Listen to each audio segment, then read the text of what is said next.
Ramdam ko ang pamamawis ng aking mga palad habang nakaabang sa dilim. Natatakot ako, hindi dahil may humahabol sa akin, kung hindi dahil ako mismo ang may binabalak na masama. Kuya Barry, ako nga po pala si Junie. Alam kong marami ang nakatakdang humusga sa akin dahil sa aking ginawa. Ngunit gusto ko sanang isalaysay ang karanasan kong ito para kapulutan ng aral. Gabi iyon ng Marso taong 1989. Sumasabay sa pagdagundong ng malakas na saliw ng maharot na musika ang kabog ng aking dibdib. Animo, iisang ritmo na may magkakaparehong tono kaya nakalilikha ng kakaibang tunog. Musika ng kamatayan at pagkasabik. Nasa isang sulok lang ako ng kwartong iyon. Painom-inom ng alak habang lihim na pinagmamasdan ang mga taong nagkakasiyahang nagsasayawan sa labas. Disko sa aming bayan kaya nagkalat ang mga binata at kadalagahan para magpakitang gilas sa kanilang mga galaw. Ang iba naman ay abala sa paghuhuntahan. May nagiinuman at may nagtutulakan para kunwari ay hindi sinasadyang mapapansin sa kani-kanilang crush. Iba naman ang sadya ko kung bakit ako naroroon.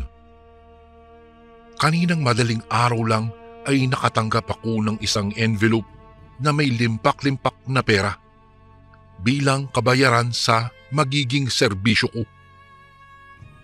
Isang mag-asawang inchik ang kumontrata sa akin para ipatrabaho ang isang lalaking sa tingin ko ay may malaking atraso sa kanila. Tinanggap ko ang pera nang wala ng tanong-tanong. Gipit kasi ako dahil ikakasal ang kuya ko at bukas na magaganap iyon. Kaya kailangan ko ng panggastos.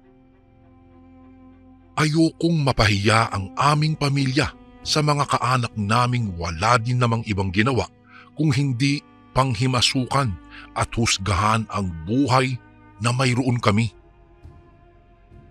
Simula nang makita ko ang lalaking target ay hindi ko na siya hiniwalayan pa ng tingin. Alam kong isang maling galaw ko lang ay posibleng pumalpak ako kaya bilang na bilang ko ang aking mga kilos. Noong makita kong tumayo ang lalaking iyon, ay tumayo na rin ako at sinundan siya sa mukhang pupuntahan sa kasukalan para tugunan ang tawag ng kalikasan. Sinalat ko ang daladala kong ice pick sa aking bulsa at siniguradong nakahanda ito anumang oras. Dire-diretso akong naglakad nang hindi siya hinihiwalayan ng tingin. Napangiti na lamang ako nang makita ang lugar na tinutumbok niya, sa talahiban. Siniguro kong walang makakakita sa aking gagawin.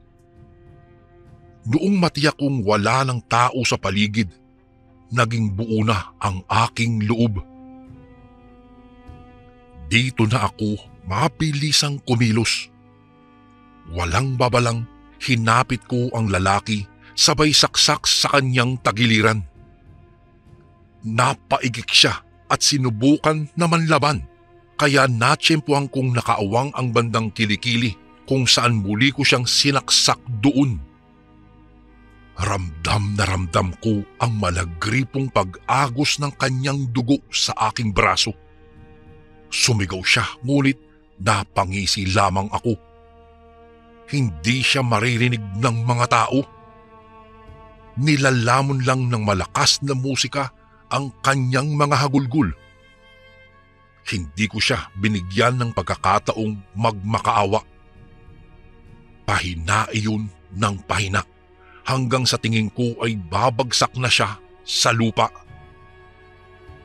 Itinaon kong saglit na tumahimik ang ingay sa disko bago nagtunog ibon para tawagin ang atensyon ng dalawa kong kasama na nagtatago lamang din sa kadiliman. May kalakihan ang lalaking biktima ko at may kataasan kaya mahirap siyang itago. Tiyak na makakaagaw ako ng pansin kapag sa lugar na ito ko lang siya iniwan. Siyang paglabas naman ni Tanya at Tony, ang aking mga kabarkada. Napawaw sila nang makita ang bilis ng aking trabaho. Ang problema na lang namin ay kung papaano ililigpit ang lalaking ito. Hindi naman pwedeng dito na lang siya o ibiyahin namin at ililibing kung saan-saan lang. Sa tindi ng pag-angat ng teknolohiya ngayon, mabilis na kaming matutuntun kung sakali mang gumamit ng mga high-tech na kagamitan ang kapulisan. Oras na humingi ng tulong sa kanila ang pamilya ng lalaking ito. Hindi ko alam kung bakit naging interesante sa akin ang sinabi ni Tanya na dalhin daw sa bahay niya ang bangkay. Sa pagkakaalam ko ay mag-isa lang siyang naninirahan sa kanyang tahanan dahil wala na siyang mga magulang. Pwede daw doon namin itago ang bangkay dahil walang sino man ang mag-aakalang may tinatago siyang lihim doon, lalo na't kilalang mabait na babae itong si Tanya.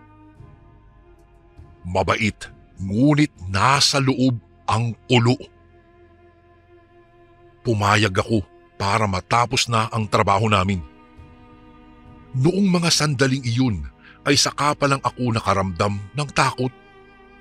Ni hindi ko kayang titigan ang mga dilat na mata ng aking unang pinatay na biktima dahil tila nang uusig ang mga tingin nito. Ikinarga namin sa easy ride na pagmamay-ari ni Tony ang bangkay matapos namin itong ibalot sa sako. Aalingasaw man ang mabubulok na laman nito, pagsapit ng ilang araw ay hindi na magdududa ang mga tao dahil malayo din naman ang mga kapitbahay ng babae. Hindi ko naman alam na pagdating namin sa bahay ni Tanya ay may iba naman pala siyang binabalak sa aming biktima. Nagulat na lamang ako nang tanggalin nila ang plastik ng bangkay at sinimulang hubaran. Ayon kay Tanya, matalik niya akong kaibigan kaya nakahanda siyang tulungan ako sa lahat ng oras. Nagtataka man, sinabayan ko ang trip ng dalawa kong kaibigan. Nakita kong kumuha si Tanya ng palakol at tinadtad ang bawat mahalagang buto sa katawan ng lalaki. Tila ako'y nanunood ng isang nakakatakot na horror film habang pinagmamasdan ko ang pagputol niya sa dalawang kamay, dalawang paa, bewang, maging ang ulo. Kinatay namin ang lalaki at pinagbukod-bukod ang bawat parte ng katawan nito. Masusing hiniwa at hinugasan, hinimay at tinanggal ang manilaw-nilaw na taba, maging ang malalaking ugat. Ang ulo ay tinanggalan ng balat at pinalambot sa isang kaldero. 3 tao lamang kaming gumawa nun, ngunit 6 nagpiesta kami sa dami ng aming karning pinagkakaabalang hiwain. Ang mga buto-buto niya sa tuhod at siko ay pinakuluan namin at nilagyan ng munggo. Natawa ako dahil napakaraming recados na inihanda nitong si Tanya. Binili daw niya ang mga ito noong isang araw. Sabi niya, oras na daw para mag-move on siya sa pagmamahal niya sa aking kuya. Ngunit hindi niya kayang pakinggan ang mga mapanghusgang salita ng pamilya ng mapapangasawa nito laban sa aking kapatid. Kailangan daw na may maipamukha kami kaya kailangang masurpresa sila sa aming mga ihahanda. Wala naman daw na mag-aakalang tao ang aming kinatay at laman ng tao ang aming ipapakain sa mga bisita dahil maayos ang pagkakatrabaho namin sa nasabing karne. Sa bagay, may punto naman talaga si Tanya. Kapag naging pagkain na ang bangkay na pinatay namin kanina, wala nang magdududa sa ginawa namin dahil maglalaho na ang mga ebidensya. Hindi ako aswang, ngunit gusto ko din naman makatikim ng tao, kaya alam kong exciting itong aming gagawin. Maayos at malinis naman ang pagkakaluto namin sa mga ito, kaya alam kong pagpipiestahan ito ng mga bisita. May adobo, pork humba, inihaw at may sinabawan pa kami. Ibinahig ito ni Tanya sa isang Tupperware samantalang hiningi niya ang sariwang lamang loob dahil ipapakain daw niya sa kanyang lola. Tatawa na sana ako nang magulantang kami ni Tony dahil iika-ikang lumabas mula sa isa sa mga kwarto ang isang matanda na hindi namin kilala. Nagpalipat-lipat ang tingin nito sa aming kinakatay kaya napalunok ako at inihanda na ang aking bitbit na pantadtad. Hindi naman pwedeng magkaroon kami ng saksi dahil baka ito lang ang magpahamak sa amin.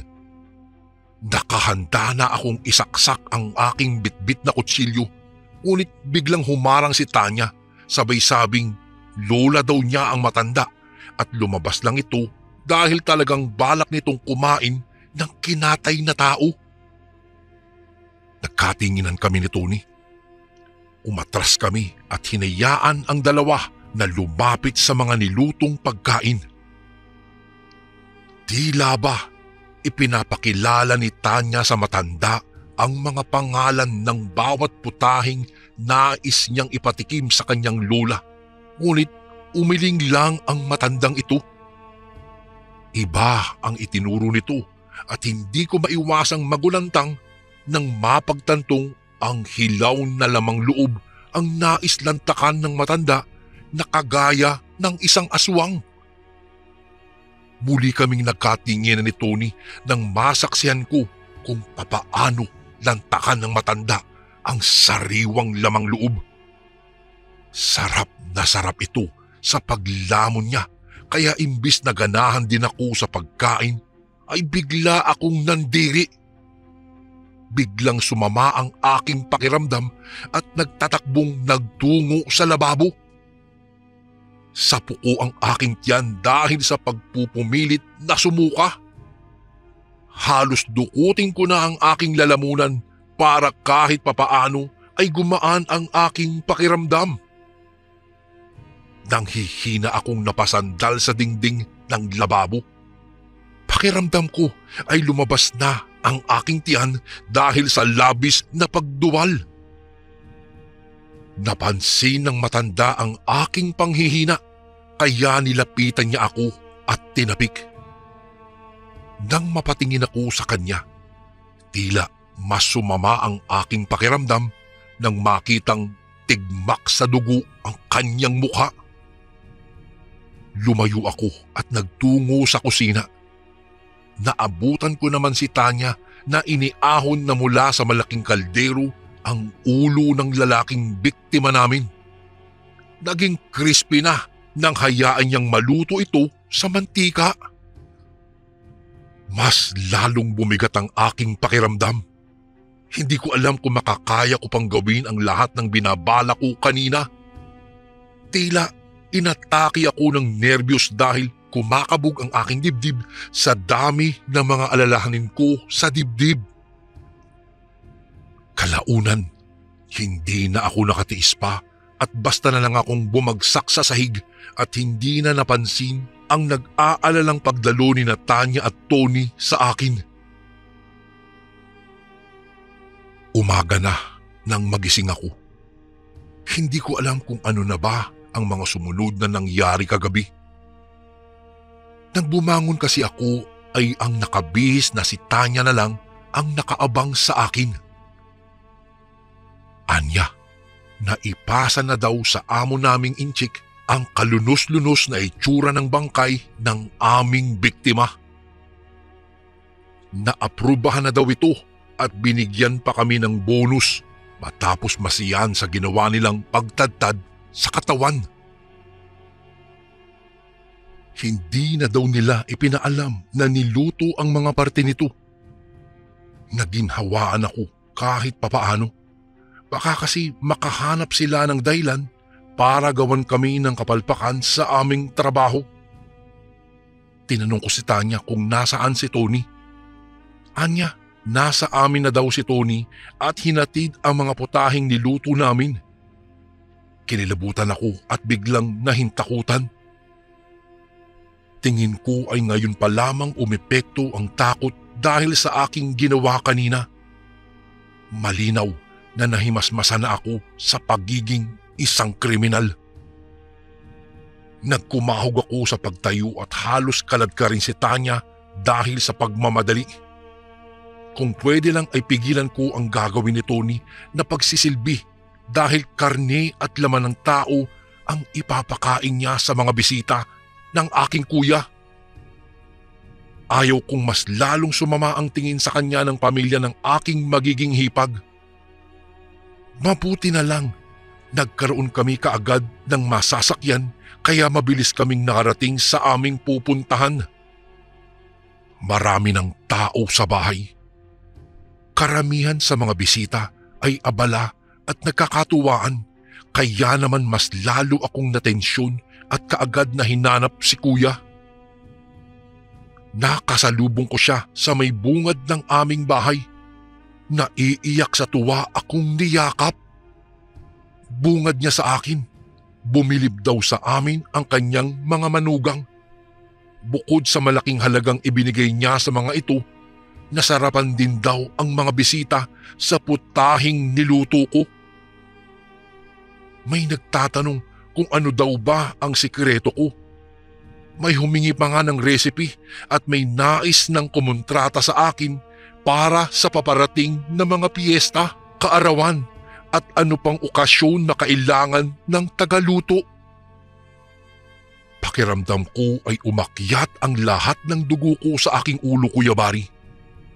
Hindi ko alam kung dapat ba akong matuwa sa kanilang sinasabi. Ang mga nakatatanda ay puring-puri ako na siyang ikinahihindik naman ng aking konsensya. Pakiramdam ko, nagkaroon ng mga mata ang langit at pinanlisikan ako para gawaran ng kidlat. Nang hihinang lumapit ako sa kanila at nagpasalamat kahit hindi naman dapat. Pakiramdam ko, nawawasak ang puso ko sa labis na kaba. Parang napakasama ko na dahil sa ginawa nilang pagpuri sa akin. Hindi ko naman sila masisisi. Tao ang aking pinatay at kinatay. Hindi pa kami nakontento ng aking mga kasamahan. Niluto pa namin ito at ginawang masarap na putahe.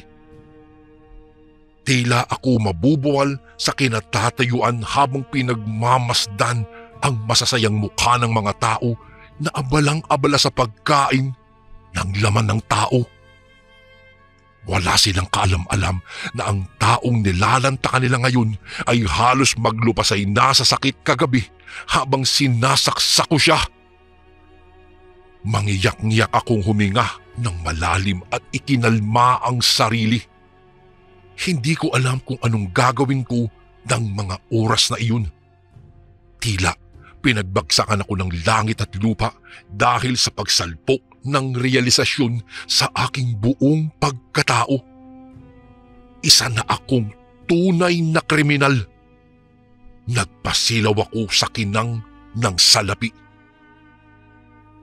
Wala sa sariling naupo ako sa hagdanan. Nabibingi habang dahan-dahang pinagmamasdan ng nanglalabo kong mga mata ang buong paligid. Isang matandang babaeng bisita ni na kuya ang nakapansin sa akin. Nakangisi siyang habang papalapit sa aking kinauupuan. Binati niya ako at tinapik. Pakunway nagpasalamat na napakasarap daw ng putaheng niluto ko para sa kanila. Maya-maya'y bumulong ito sa akin. Anya, Nang mga oras lang siya nakakain ng laman ng taong lehitimong isinilbi sa mga pagtitipon. Nagulat ako at nanlaki ang aking mga mata at natatarantang nagpalingon-lingon sa paligid. Huwag daw akong mag-alala.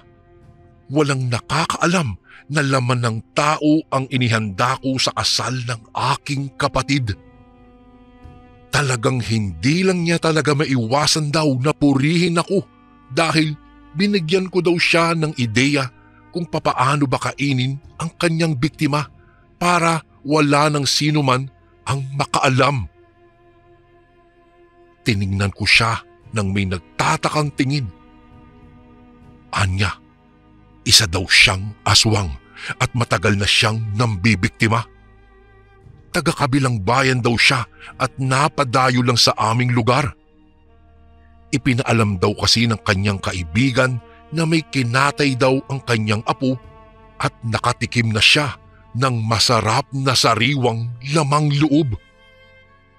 Napaisip ako, pakunway sinabing nais niya akong ikontrata. Huwag daw akong mag-alala at malaking halaga din ang ibabayad niya sa akin. Napasulyap tuloy ako sa kanya. Totoo ngang mukha siyang may pera.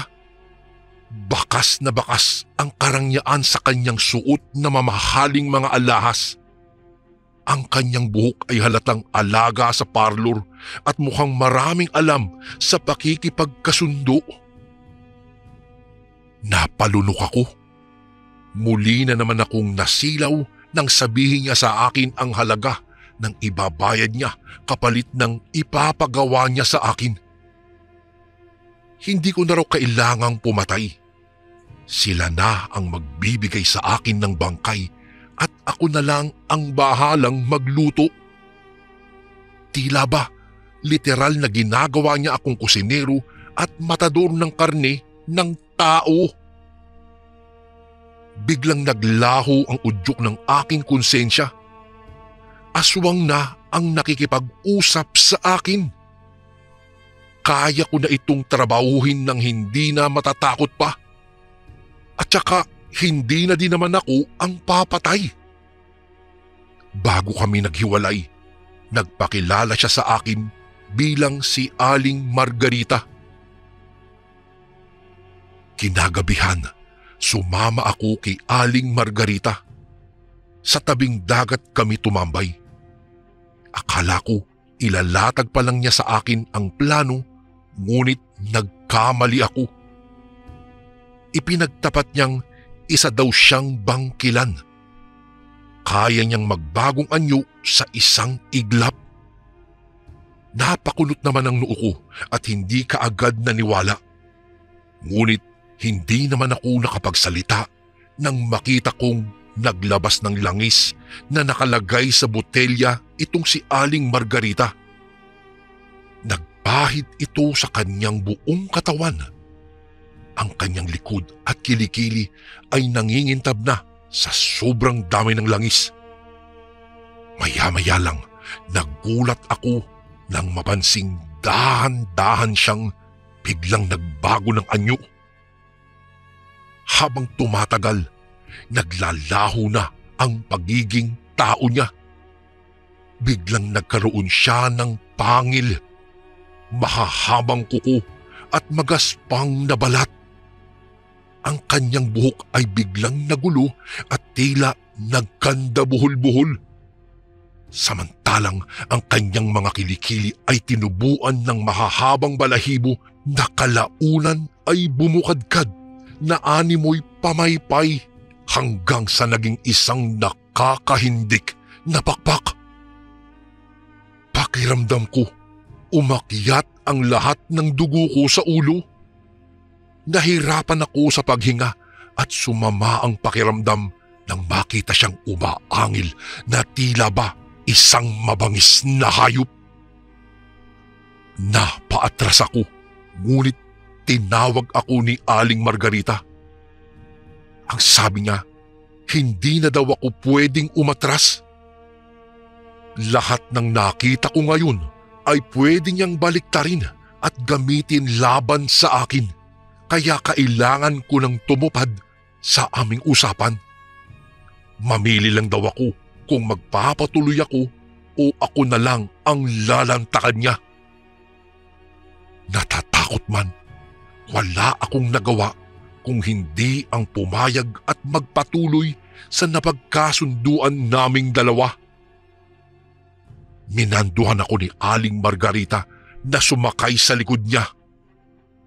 Aatras pa sana ako kahit ayaw ko ay wala akong nagawa nang biglang angilan niya ako. Nang sumampa ako sa kanyang likuran ay hindi na ako nakagalaw pa dahil agad niyang ikinampay ang kanyang mga pakpak. Napapikit na lamang ako at dahan-dahan kong naramdaman ang pag-angat namin sa ere. Kinikilabutan ako sa tuwing mararamdaman ko ang madulas na mabalahibong katawan niya at di makapaniwalang nakasampa ako sa likuran ng isang aswang. Tanaw na tanaw ko ang nagliliitang mga bahay sa ibaba na kasing liit na lang ng aking mga kuko. Pakailang beses ko pang kinurot-kurot ang aking sarili at napagtantong totoo nga na lumilipad kami. Naglakas loob akong tanungin si Aling Margarita kung saan ba kami pupunta. Ang sabi niya, kukunin daw namin ang karning aking kakatayin. Hindi na ako nagtanong pa at nagdasal na lamang ng palihim. Labis kong ikinasindak nang dahan-dahan kaming bumababa at mapagtantong dagat pala ang ibaba ng nililiparan ng ginang. Ang sabi niya, huwag daw akong magdarasal dahil humihina ang kapangyarihan niya. Tuluyan na lang akong nanahimik at inalala ang nangyari sa kasal ng aking kapatid. Paano na lang kung madiskubre ng mga tao na ang pinakain ko sa kanila ay laman at lamang loob ng tao? Naputol na lang ang aking pagmuni-muni nang inanunsyo ni Aling Margarita na naroroon na daw kami.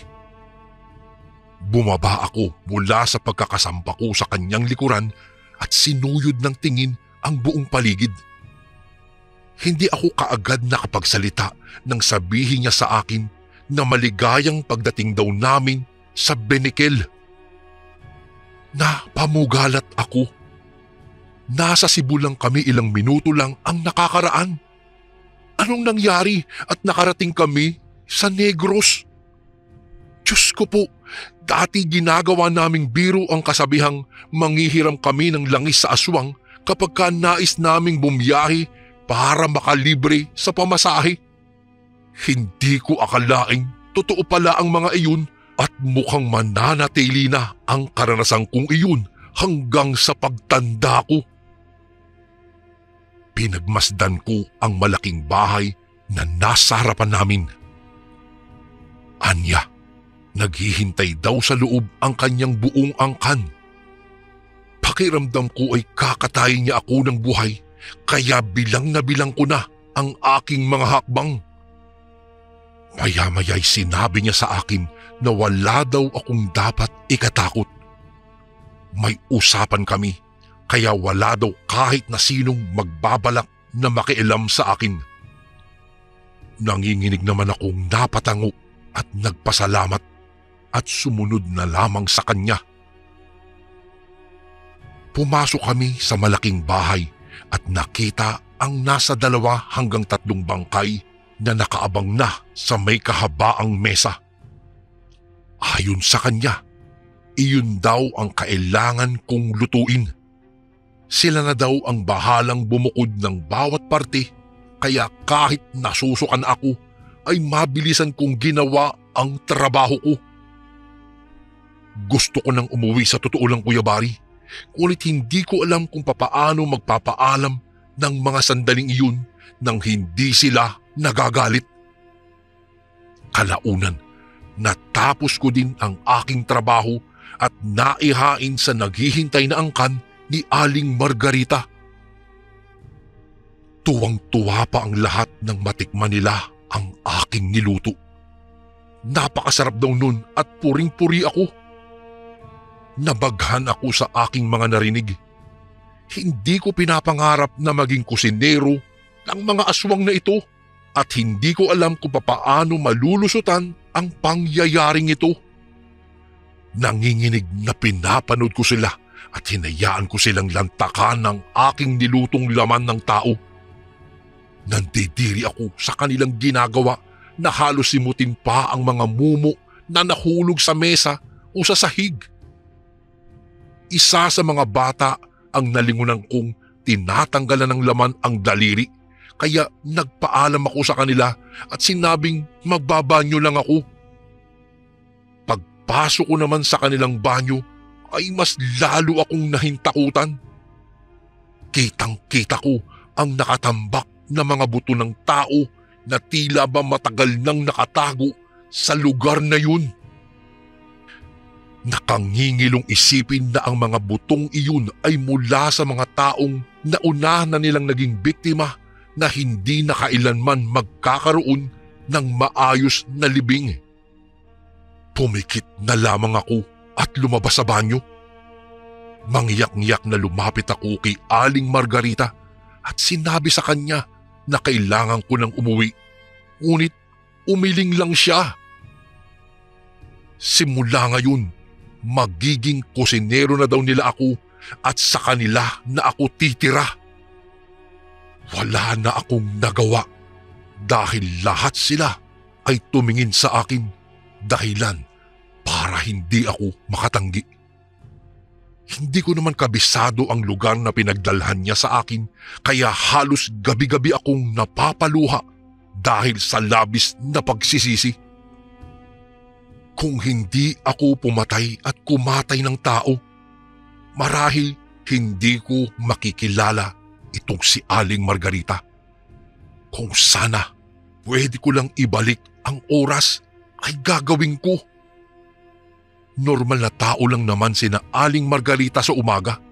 Nag-aasikaso sila ng kanilang tahanan, naglilinis at naglalaba. Ngunit pagsapit ng gabi, saka sila nagbabago ng kanilang mga anyo. Tila nakakalimot sa kanilang sarili at nagiging mabangis na mga nilalang. Walang pagsidla ng takot na aking nadarama sa tuwing sumasapit ang mga oras na iyon. Hindi ko alam kung papaano ko nagagawang ilak ang pintuan ng inuukupa kong kwarto hanggang sa mag-umaga na lang at bumalik na sila sa normal na animoy mga taong hindi nagiging halimaw. Araw-araw, ang amoy at aroma ng lutong tao ay nakasanayan ko na kahit na hindi naman ako kumakain. Ang malaki at matikas kong katawan ay nahulog at namayat ng gusto. Ilang buwan na din ang nakalipas. Alam kong hindi na ako ang dating Junie na kinatatakutan ng marami, pero gusto ko nang magsisi. Isang araw, hindi sinasadyang napanood ko sa telebisyon ang tungkol sa ginawa kong krimen noong nakaraang mga buwan. Pinaghahanap na pala nila ako at pinapasagot sa krimeng aking ginawa. Napag-alaman ko rin na nauna na pala na nakulong ang dalawa na sina Tanya at Tony, maging ang aking mga among mag-asawang injik. Hindi rin pala kasi basta-basta ang taong pinatay ko kaya sinampahan ako ng mabigat na kaso. Alam kong marami at mabigat ang pananagutan ko sa batas, ngunit humahanap ako ng paraan para makatakas. Kailangan kong subuko at pagsisihan ang aking ginawang kasalanan. Mas kaya ko pang sikmurain ang panghuhusga sa akin ng mga tao kaysa sa araw-araw akong namamatay sa sindak dahil sa mga among kayang kumain ng laman ng tao. Isang gabi, matapos kong maghain at makakain na ang aking mga among aswang, ay nagkaroon po ako ng pagkakataon na makatakas sa lugar na iyon. Naging kampante na rin kasi sila sa akin at hinahayaan na akong lumabas ng bahay na iyon. Matagal kong plinano ang pagkakataong iyon, kaya't nang dumating ang takdang oras ay isinagawa ko ang aking plano. Nagpaalam ako kunyari na ako'y bibili lamang ng sigarilyo sa tindahan. Doon sa tindahan ay nakaabang na sa akin ang isang naging kaibigan ko na tricycle driver. Hindi ko naman ipinaalam sa kanya ang lahat-lahat ng lihim ng pamilyang iyon. Iniwan ko na nga ang mga gamit ko. Tanging daladala ko lamang ay ang aking sweldo na halos hindi magkasya sa aking bulsa dahil sa dami. Hindi na ako kasi nagkaroon pa ng pagkakataong magdala ng bag para isilid iyon dahil mahahalata ako ng aking mga amo. Pagsakay na pagsakay ko sa tricycle ng aking kaibigan ay agad niyang pinaharurot ito at pumunta na diretso sa isang terminal kung saan ako sasakay ng barko pauwi sa amin. Sa kabutihang palad naman ay tagumpay ang aking naging plano. Nakabili kaagad ako ng tiket at nakasakay kaagad ako ng barko at umalis na patungo ng Cebu. Ngunit sa di inaasahang pagkakataon, habang ako ay natutulog, naririnig ko na lamang na may mga taong nag-uusap-usap sa paligid ko. Pagmulat ng aking mga mata, napagtanto kong malapit na kaming dumaong. Ngunit naramdaman ko na lamang na may naglagay sa akin ng posas sa mga kamay ko. Nagulat ako dahil tumambad sa aking harapan ang 3 pulis. Opo Kuya Bari, hindi pa man ako nakatungtong sa Cebu ay nahuli ako ng alagad ng batas. Hindi na ako pumalagpa dahil alam kong may kasalanan ako at may dapat akong pagbayaran. Habang sinusulat ko po ang kwentong ito, ay naririto pa rin ako sa piitan kung saan ko pinagdudusahan pa rin ang krimen na nagawa ko.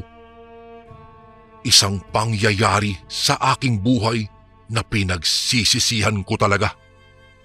Isang krimen na pagdudusahan ko na habang buhay. Dito ko na po tatapusin ang malagim kong kwento at sana po'y mapatawad niyo rin ako. Kuya Bari, sana po mapili niyo ring basahin ito sa inyong channel sa mga darating na araw. Lubos na gumagalang, Juni.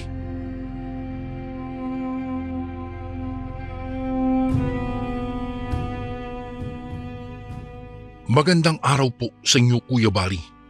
Tawagin niyo na lang po ako sa pangalang Luis. Ang ibabahagi ko pong karanasan ay nangyari sa akin noong 15 taong gulang pa lamang po ako. Bagong salta lang kami noon sa probinsya ng Iloilo kung saan isa sa mga lugar doon nalipat ng trabaho ang aking ama. Dahil nga bago lang kami sa lugar, wala pa po akong gaanong kakilala at kaibigan kahit sa eskwelang nilipatan ko. Hanggang sa nakilala ko ang magkapatid na si Tony at Jess. Pareho kaming 3rd year high school ni Tony, habang si Jess naman ay nasa ika-4 na taon na. Mas matanda nga si Jess sa amin pero hindi siya tinatawag na kuya ni Tony. Kaya nahiya na rin akong tawagin siyang Kuya Jess. Nakilala ko sila nang minsang pumunta ako sa library. Ang sabi nila, madalas daw kasi nila akong nakikitang mag-isang pumupunta roon. Tinanong nila ako kung wala ba raw akong mga kaibigan. Ipinaliwanag ko naman sa kanila na bagong lipat lang ako sa school na iyon at sa Maynila ako nanggaling. Hindi kasi ako marunong mag-Iloko, kaya nahihiya ako na makihalubilo sa iba pang mga estudyante. Simula noon, palagi ko na silang nakakasama tuwing vacant time namin. Nakakasabay ko rin sila tuwing uwian. Mababait naman ang magkapatid, bagamat mga tahimik din na gaya ko at hindi mahilig makihalubilo sa marami.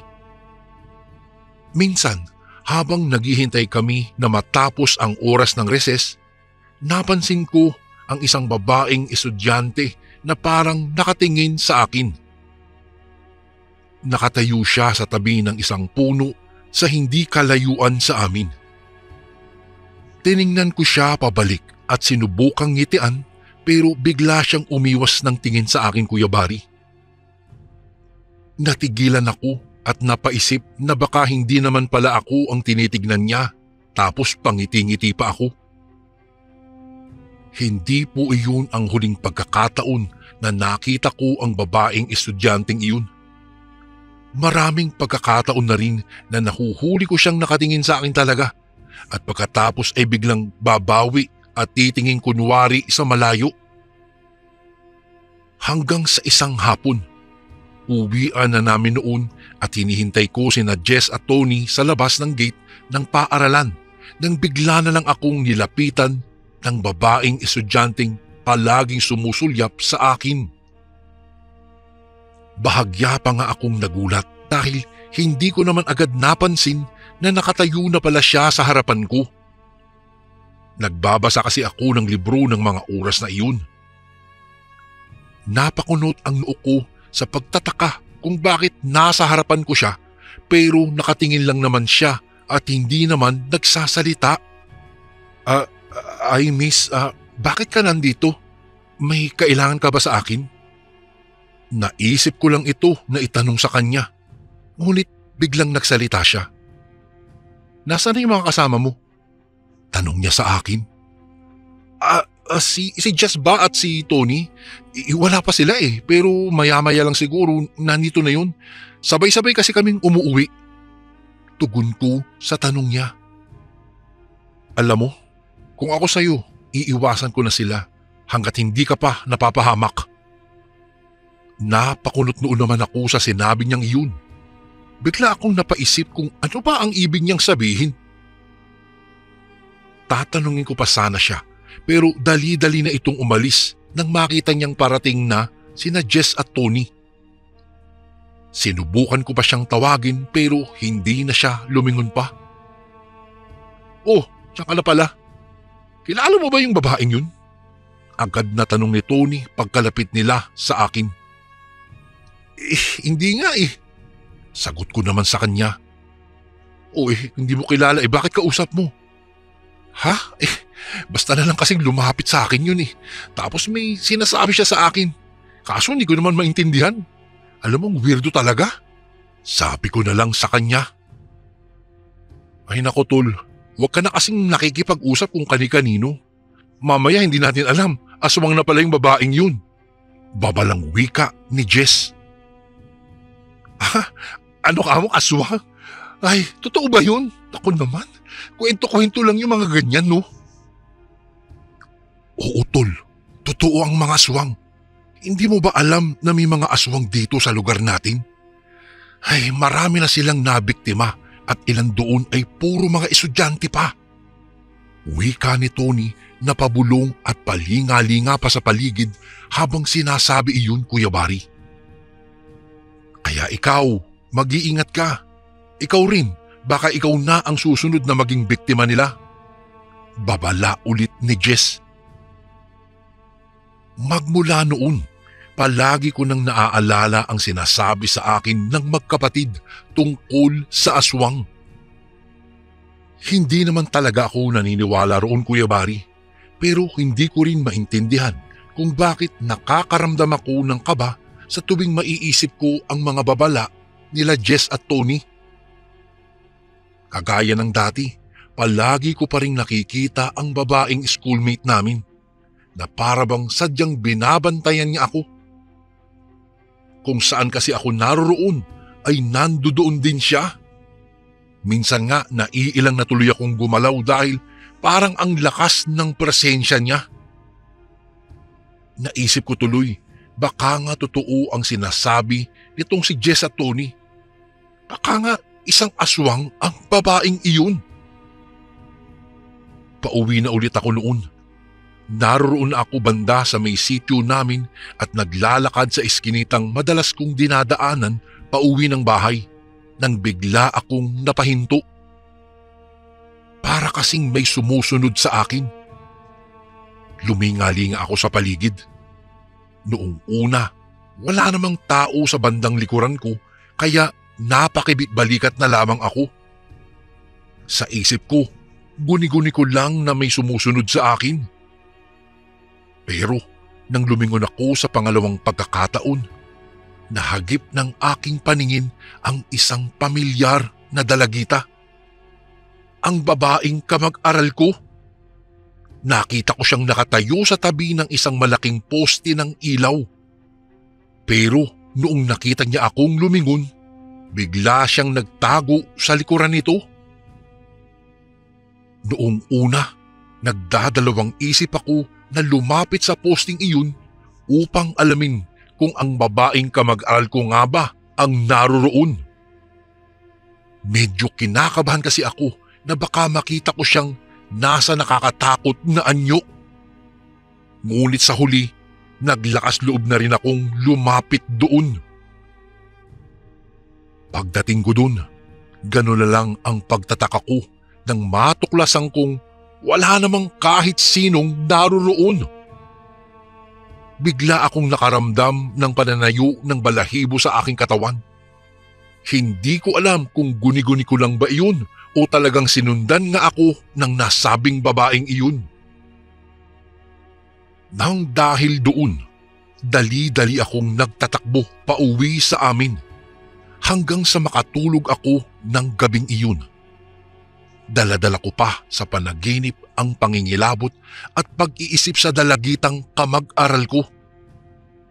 Sa panaginip ko, hinahabol daw ako ng dalagita na nasa kaanyuan ng isang aswang. Naabutan daw ako nito at walang sabi-sabing dinukot ang mga lamang loob ko at pagkatapos ay agad na nilantakan. Kitang-kita ko pa nga, Kuya Bali, sa panaginip kung papaano lapain ng dalagitang aswang ang luray-luray kong katawan. Laking pasasalamat ko nang magising ako at mapagtantong panaginip lang pala iyon. Magmula noon, hindi na ako mapakali kapag nasa labas na ako ng bahay, lalo na tuwing papasok at pauwi na ako mula sa eskwela. Nag-aalala na kasi akong baka bigla na lang akong atakihin ng kamag-aral kong aswang. Hanggang isang hapon, uwian na namin. Gaya ng dati, magkakasabay kaming uli ni na Tony at Jess sa pag-uwi. Pero sa pagkakataong iyon, Kuya Bari, hindi pa ako dumiretso sa bahay namin. Nakumbita pa kasi ako ng magkapatid na si Jess at Tony. Kaarawan daw kasi ni Tony at mayroon daw inihandang maliit na salo-salo ang mga magulang nila. Habang naglalakad kami patungo sa bahay ng magkapatid, nadaanan pa namin ang babaeng kamag-aral namin na nakatayong mag-isa sa daan na parabang may hinihintay. Sinubukan kong umiwas ng tingin sa gawin niya, pero para namang may sariling isip ang leeg ko, nakusang lumingon na lamang sa kinaroroonan niya. Napatigil tuloy ako at parang napatulala nang mapatingin ako sa mukha niya. Para kasing may gustong ipahiwatig ang mga mata nito habang nakatingin din sa akin. Nang bigla akong kalabitin ni Tony at binulungang lumakad na kami, para naman akong natauhan mula sa pagkakatulala. Dali-dali na rin akong naglakad nang bahagya akong hilahin ni Tony. Uy tol, mukhang kursunada ka talaga ng babaeng yun ah. Pansin ko lang, parang sinusundan ka niya. Komento ni Jess. Ay naku, ewan ko ba ron? Napapansin ko nga rin eh, pero siguro nagkakataon lang. Depensa ko na lang kay Jess. Ha? Ganun ba? Pero alam mo, baka talagang may gusto yan sa'yo. Gustong kainin ang mga lamang loob mo. Pagbibiro naman ni Tony. Ngunit aaminin ko, Kuya Barry, nakaramdam ako kaagad ng kaba sa sinabing iyon ng kaibigan ko, bagamat alam kong biro lamang iyon. Mukhang napansin naman ni Jess na bahagya akong natakot, kaya sinaway at binatukan niya tuloy ang kanyang kapatid. Sinabi nitong tigilan ang pagbibiro sa akin ng ganoon at baka matakot na akong umuwi lalo na at gabi na. Pagkarating namin sa kanilang bahay, agad nila akong ipinakilala sa mga magulang nila. Mukha naman silang mababait, Kuya Barry, dahil magiliw ang pagtanggap nila sa akin. Niyaya nila agad ako sa kusina para maumpisa na rin namin ang salo-salo. Inaasahan kong naroon na ang iba pang mga bisita nila, pero pagpasok namin doon ay wala namang ibang tao. Kahit nagtataka ay hindi na akong nagtanong pa na baka hindi pa dumadating ang iba pang bisita nila. Pero sabi nga ni Jess, wala naman daw silang ibang bisita maliban sa akin. Ako lang daw kasi talaga ang kinumbida nila para makasalo. Simple lang naman ang mga pagkaing nakahain sa mesa. Pero sa tingin pa lang, palagay ko po ay masasarap talaga ang mga iyon. May pansit, itim na biko at may maliliit na cake. Pagkaupo ko, agad na inabutan ako ng plato ni tatay nila Tony.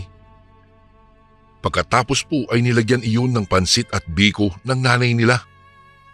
Medyo nahiya pa nga ako kasi parang ang daming inilagay na pansit at biko sa plato ko, gayong hindi naman gaano karami ang kanilang handa. Pero sabi ng nanay nila, kumain lang daw ako ng kumain. Mayroon pa naman daw sila sa kaldero. Kung kaya't inumpisahan ko na rin ang pagkain. Hindi nga ako nagkamali. Masarap nga ang pansit at biko na iyon, Kuya Barry. Nakakailang subo pa lang ako nang biglang matigilan ako. Napansin ko kasi na parang ako lang ang kumakain at sila Tony ay pawang nakamasid lamang sa akin. Inalok ko pa nga silang kumain na rin, pero ang sabi ng tatay nila, medyo mga busog pa raw sila at maya-maya na raw sila kakain. Ako raw ang bisita, kaya kumain lang daw ako ng kumain. Sinang-ayunan naman iyon nila Jess at Tony. Hindi na lang ako kumibo at hinarap ko na lamang ang pagkain. Napasarap talaga ang kain ko. Kung hindi pa nga ako nakaramdam ng pagkabusog, hindi pa ako talaga aayaw. Inabutan naman ako kaagad ng soft drinks ni Jess noong maghanap ako ng tubig. Pero bago ko pa mainom iyon, bigla na lang may kumalabog sa labas ng kusina. Naglabasan silang lahat para tignan kung ano ang kumalabog na iyon habang naiwan naman ako sa kusina. Sabi kasi ni Jess na doon lang daw ako. Pagkalabas nila, biglang may sumitsit sa labas ng bintana. Napalingon ako roon at nagtaka pa ako nang makita ko ang dalagitang kamag-aral namin. "Oh, anong ginagawa mo riyan?" Takang tanong ko sa kanya pagkalapit ko roon. "Umalis ka na rito. Hindi ka dapat sumama sa kanila. Mga aswang sila," sabi niya na ikinagulat ko. Hindi naman ako naniwala, sa halip ay lumayo pa ako sa kanya. Bigla ko kasing naalala ang mga sinabi sa akin ni Jess at Tony na baka aswang ang babaeng iyon. Hindi. Baka ikaw ang aswang. Bakit mo ko sinusundan?" Hindi pa man nakakasagot ang dalagita nang bigla na lang dumating sila Jess doon. "Anong ginagawa mo rito?" Galit na salita ng tatay nila Tony sa dalagita. "Bilisan mo, umalis ka na rito. Papatayin ka nila. Mga aswang sila." Salip ay sigaw nito sa akin. Pakialamera ka talagang babae ka.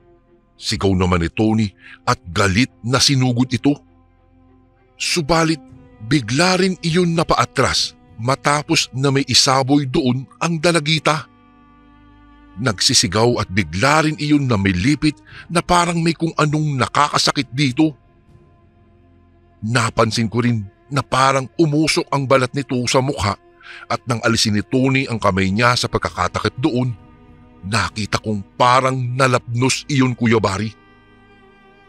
Dahil doon, bigla na lang nagbago ang anyo ni Tony na ikinasindak ko ng husto. Sa isang iglap kasi, naging isang nakakatakot ang hitsura niya. Muntik na akong mawala ng balanse nang bigla akong napaatras. Lalo na noong nagbago na rin ng anyo si Jess at ang mga magulang nila.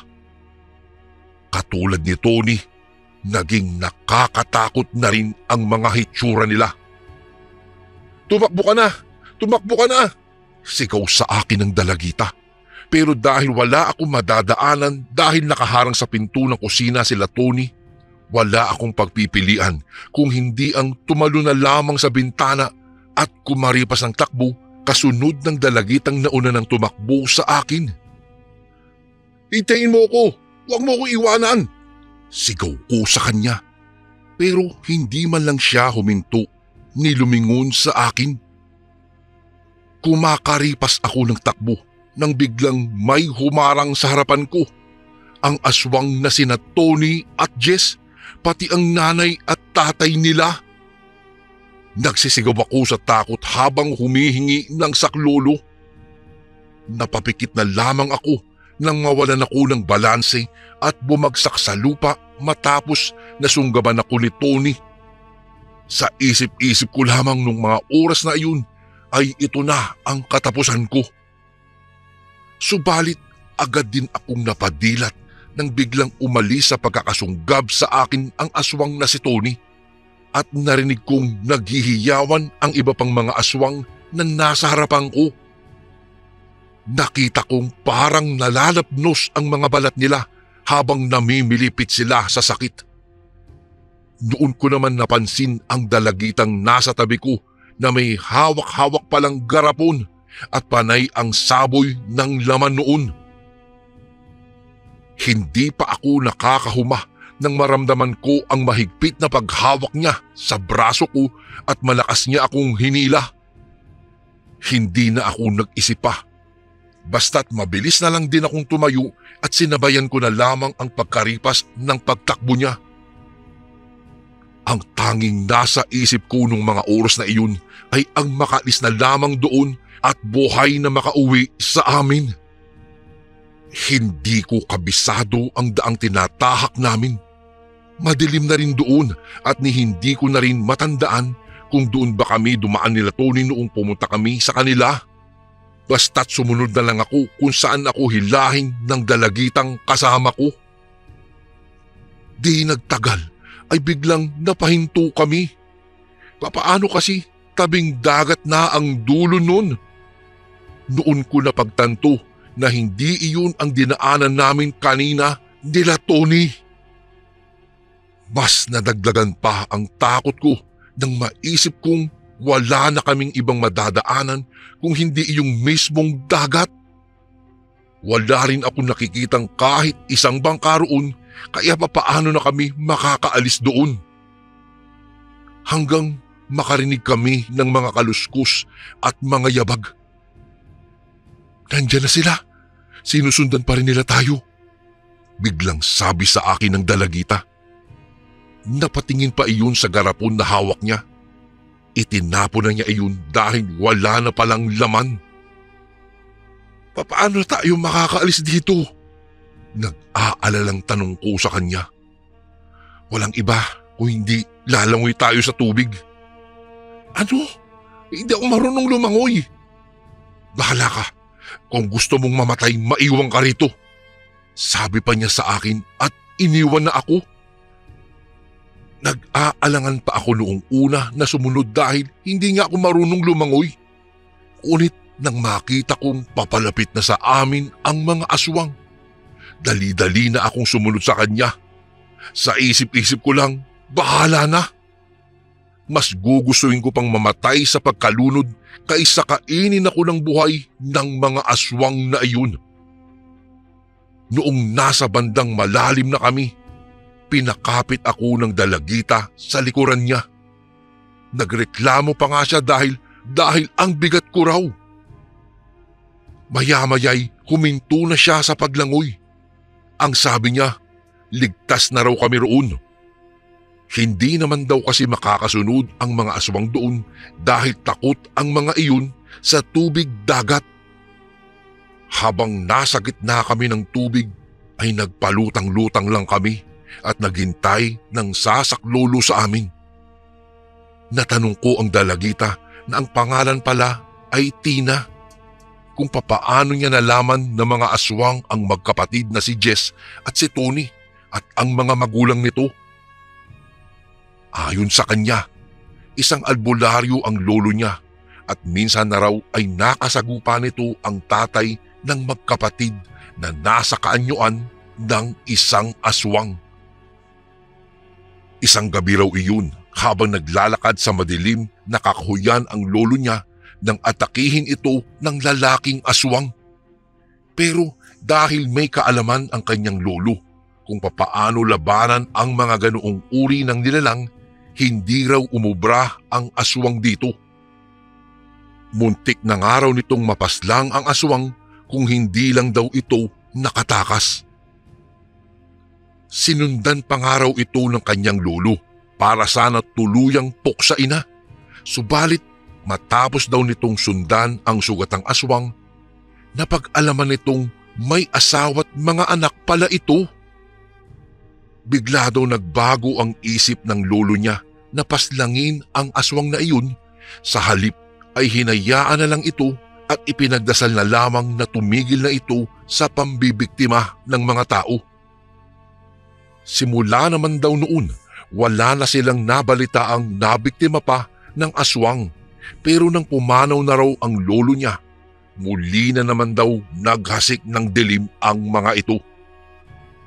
Sinabi rin sa kanya ni Tina na kaya ganoon nakalakas ang loob niyang makipagsagupa sa mga aswang ay dahil mayroon daw siyang anting-anting na pangontra sa mga ito na minana pa raw niya sa kanyang namayapang lolo. Tinanong ko rin siya kung bakit hindi niya isinumbong sa taong bayan kung saan nakatira ang mga aswang na nambibiktima sa lugar nila. Ang sabi lang ni Tina, ilang ulit na raw sinugod ng taong bayan ang tirahan ng mga ito pero palagi nilang hindi naaabutan ang mga nilalang. Ligtas naman kaming nakauwi ng dalagitang tumulong sa akin matapos kaming madaanan ng mga mangingisda sa dagat at pasakayin sa bangka nila. Takang-taka ang mga ito kung bakit kami napadpad sa lugar na iyon. Ikinuwento naman namin ang lahat ng nangyari sa amin at sinabi naman ng mga itong maswerte daw kaming nakatakas ng buhay mula sa mga aswang na iyon. Dahil po sa pangyayaring iyon, Kuya Bari, hindi na ako pumasok ulit sa eskwela. Natatakot kasi akong baka balikan ako ng magkapatid na Tony at Jess. Nauunawaan naman ako ng mga magulang ko dahil hindi naman nalingid sa mga ito ang malagim na sinapit ko. Di nagtagal, nagdesisyon na lang din sila na bumalik na lang kami ng Maynila para na rin sa kaligtasan ko. Magmula nang mangyari iyon, Kuya Bari, nawala na kami ng komunikasyon ni Tina. Hindi ko na ngang nagawang magpasalamat at magpaalam sa kanya. Ilang taon na rin ang nakalipas. Sa mga oras na ito, may asawa't mga anak na po ako. Ngunit ang nakakatakot kong karanasan sa mga naging kaeskwela kong sina Tony at Jess ay hindi ko na malilimutan. Sa isang banda, nagpapasalamat ako ng gusto sa dalagitang nagligtas sa akin. Kung hindi dahil sa katapangan niya, marahil hindi ko na magagawang makapagbahagi pa ng kwentong ito sa inyo ngayon. Kung nasaan ka man, Tina, nagpapasalamat ako sa pagligtas mo sa aking buhay kahit hindi man tayo lubusang nagkakilala. Dito ko na po tatapusin ang aking kwento, Kuya Bari. Maraming salamat po kung sakaling mabasa niyo po ito sa mga darating na araw.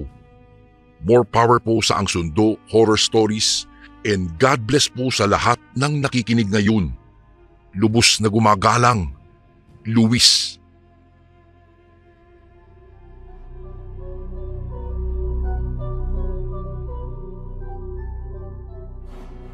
Magandang araw po sa inyo, Kuya Bari. Itago niyo na lang po ako sa pangalang Nelson. Nais ko lang pong ibahagi ang isang kwento dito sa inyong channel. Bali, ito pong aking ibabahagi ay naging karanasan ng aming pamilya noong nakatira pa lamang kami sa isang baryo sa probinsya ng Aklan. Noong mga panahong iyon, Kuya Bari, wala pang kuryente sa aming lugar. Ang mga tao ay maagang naghahapunan at matulog. Bibihira na rin ang lumalabas dahil nauuso sa aming lugar ang mga kwento tungkol sa mga nakakatakot na mga bagay.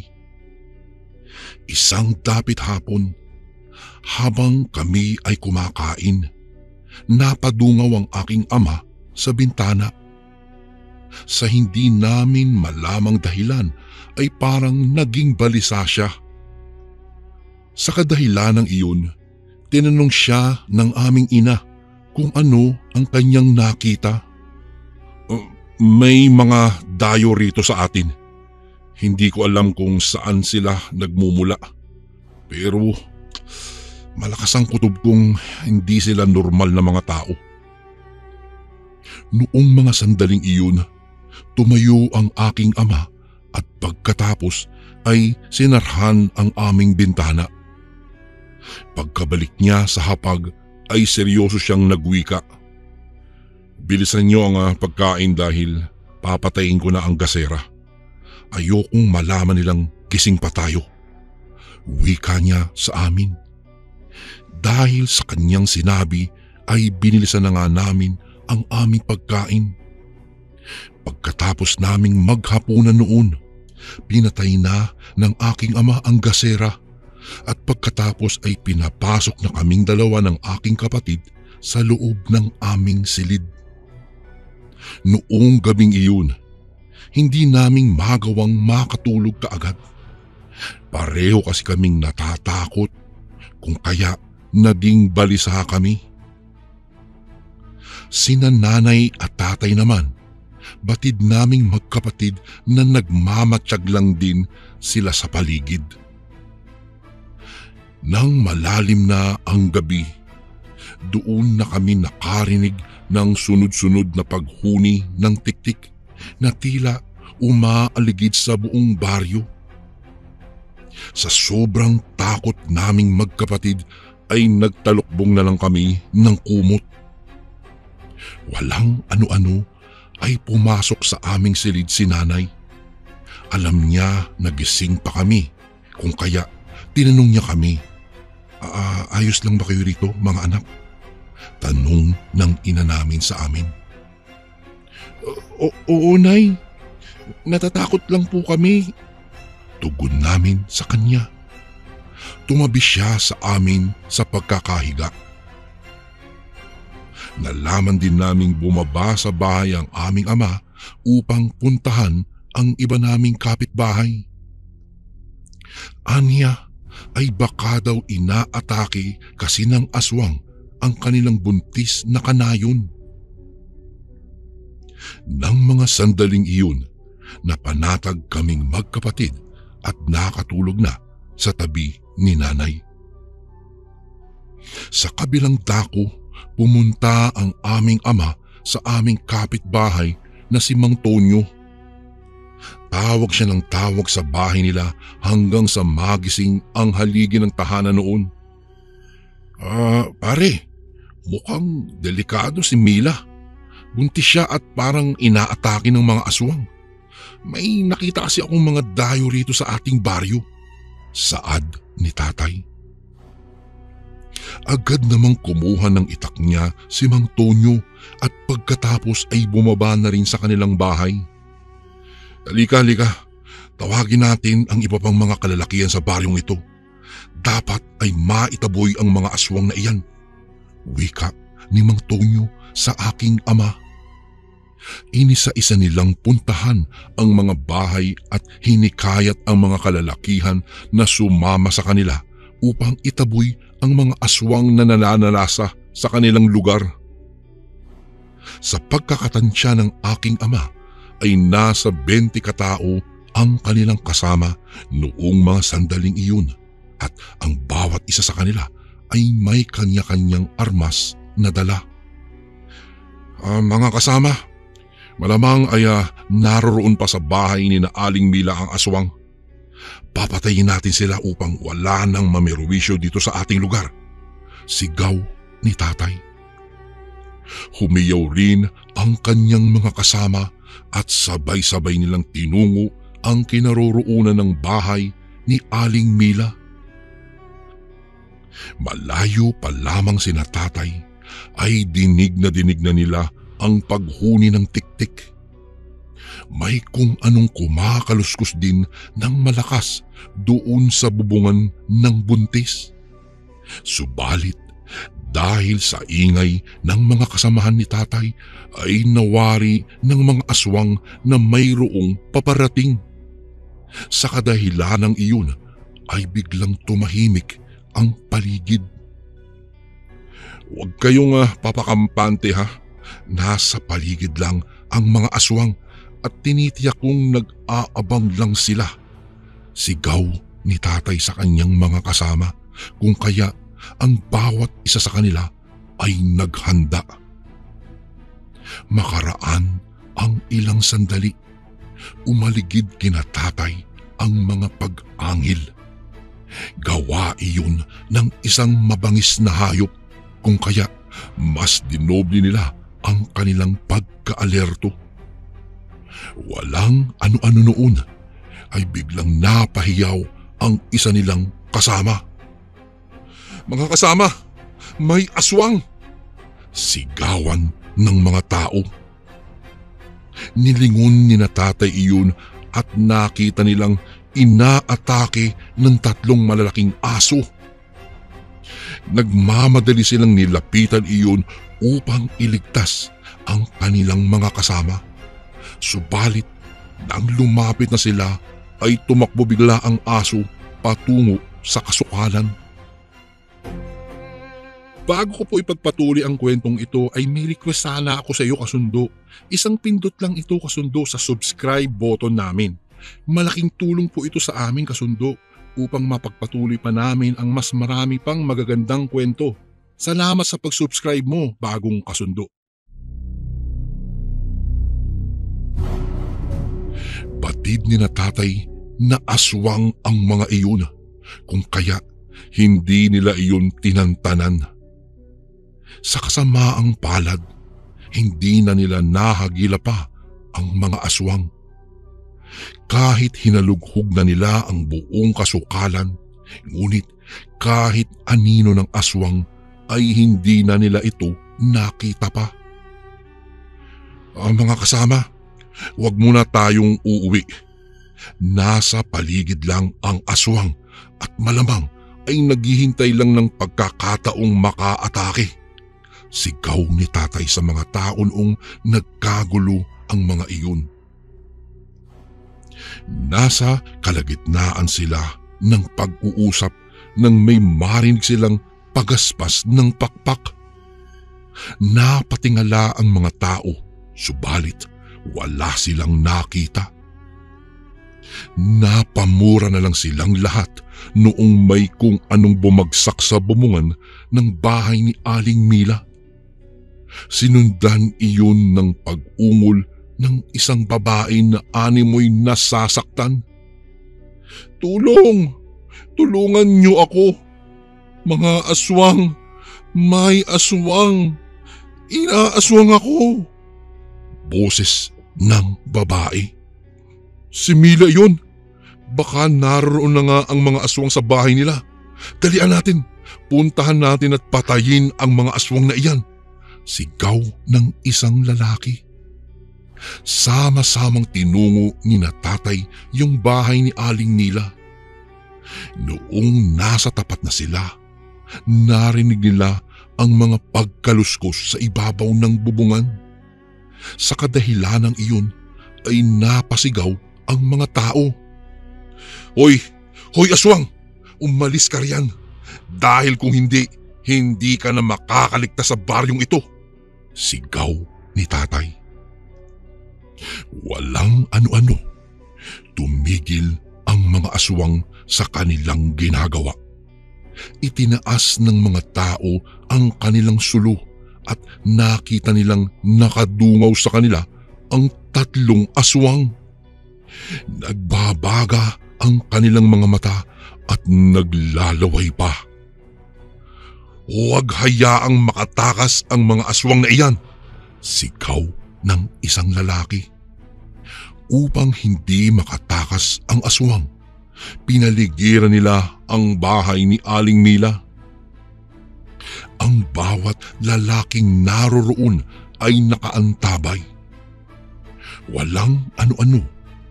Biglang lumundag ang 3 aswang. Sa kadahilanang iyon ay pinaligiran nila ang mga iyon. Sige! Huwag hayaang makaligtas ang mga demonyong ito! Noong mga panahong iyon ay dinig na dinig namin ang paghuni ng tiktik at ang pag-angil ng mga nilalang sa ibabaw ng bubungan. Habang nakaantabay ang mga kalalakihan noon, narinig daw ni na tatay na umungol si Aling Mila. Sa kadahilanang iyon ay may iilang lalaking pumasok sa bahay ng Ali. Naku! May butas ang bubong! Biglang sigaw ng isang lalaki. Patayin niyo na ang aswang na yan! Baka makapasok pa rito at mabiktima niya ang buntis! Sigaw naman ng isang lalaki. Lalong nataranta at nagkagulo silang lahat noong malaman nilang dumudungaw na ang isang aswang at inilalabas na nito ang kanyang dila. Sa tuwing tatagain naman ng mga kalalakihang iyon ay nagagawa ng aswang na iilag ang kanyang dila. Tumabi kayo! Biglang wika ng isang lalaki. Napalingon si na tatay dahil sa pagsigaw ng nasabing lalaki at halos lahat ng mga tao ay tumabi noong makita nilang may dalang baril ang lalaking iyon. May dala rin siyang napakaliwanag na flashlight at inilawan niya ang bubungan ng bahay ni Aling Mila. Napailing siya nang makita niyang may mga maiitim na nilalang na naroroon at parang may kung anong sinisilip sa ilalim. Upang mas makita niya ang mga aswang na iyon, naglibot siya at tumungo sa tapat ng kusina ng bahay ng buntis. Sina tatay naman ay sumunod na rin sa kanya upang alamin kung ano ang kanyang gagawin. Noong makapwesto na ang lalaki ay walang pag-aalinlangan niyang binaril ang isang aswang na nakatuwad. Napahiyaw ang mga tao dahil nagawa niyang tamaan iyon. Dahil sa malakas na pagputok ng baril, napalingon ang 2 pang aswang sa mga tao. Umangil sila at parang galit na galit. Dahil sa nangyari, inalalayan ng mga lalaking nasa loob ng bahay si Aling Mila upang makalabas na. Maingat sila upang hindi malaman ng aswang ang kanilang ginagawa. Noong makalabas na ang buntis at ang iilang kalalakihan, doon na ang naging sunod-sunod na pagputok ng baril ng lalaki. Makaraan ang ilang sandali, parang mga bunga ng niyog na lang ang 3 aswang. pagulong-gulong sila paibaba. Marahil ay hindi nila nagawang ibalanse ang kanilang katawan dahil sa hapting dulot ng tama ng baril. Noong bumagsak na sa lupa ang mga aswang, naghiyawan ang mga tao. Ang mga lalaking may hawak na itak at mga 2x2 ay nagmamadaling lumapit sa mga nilalang na iyon. "Sige, huwag na nating hayaang mabuhay ang mga ito. Patayin na natin ang mga aswang!" sigaw ng mga tao roon. Kinaladkad ni na tatay ang aswang patungo sa isang bakanting lote at doon ay pinagtulungan nilang tagain at pinaghahampas ang mga aswang. Magkahalong ungol, angil at sigaw ng paghingi ng tulong ang mga aswang. Ngunit nagpatuloy lang sa ginagawa nila ang mga tao. Hindi tumigil ang mga tao roon hanggang sa tuluyan ng hindi nakakagawa ng ingay ang mga aswang. Dahil sa kanilang ginawa ay halos maghalo na ang balat sa tinalupan. Puno ng latay ang katawan nila at wala na silang buhay. Upang itago ang kanilang ginawa at nang hindi na muling makabalik pa ang mga aswang na iyon, gumawa sila ng isang malalim na hukay.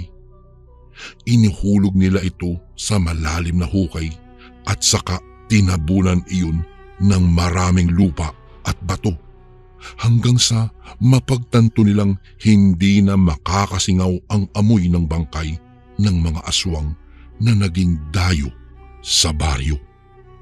Hanggang dito na lang po ang aking kwento, Kuya Bari. Maraming salamat po. Gumagalang, Nelson. And again, maraming salamat po mga kasundo. Don't forget to subscribe and i-click nyo lang po yung bell na button para updated po kayo sa mga upcoming videos namin na paparating. Maraming salamat po ulit. God bless and ingat po lagi dyan. Ito po si Kuya Bari at ako ang Sundo.